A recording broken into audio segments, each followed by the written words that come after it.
I will say we chose specifically to go with Coral Coast Divers. And as Terrence said, they did a fantastic job. And honestly, I know you and I talked afterwards. I don't think they could have made it feel safer. And so if you are a diver and this is of interest to you, but you're hesitant, I'll also let you know there was a person on the dive, which I wouldn't necessarily recommend this, but there was a guy on the dive that this was his first open water after certification dive, which is kind of wild. Again, I wouldn't necessarily recommend that, but he was there and he was also safe.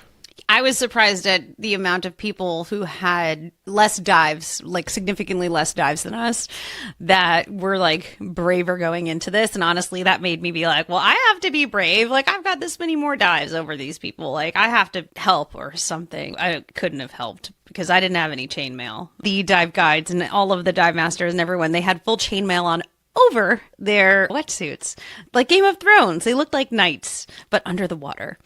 So just to kind of give you an idea of how it worked, so we had an hour-long kind of shark briefing ecology lesson before we ever got in the boat, talking about their mannerisms, what to do. Like if a shark comes towards you, don't like jerk back, just not jerk, but like slowly move down.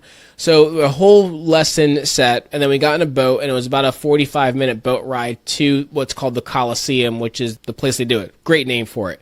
And so when we got to the Colosseum, we did a kind of rapid descent into the water. I didn't really love that because usually when you jump out of a dive boat, you kind of signal on the surface that you're good, then you all go down together.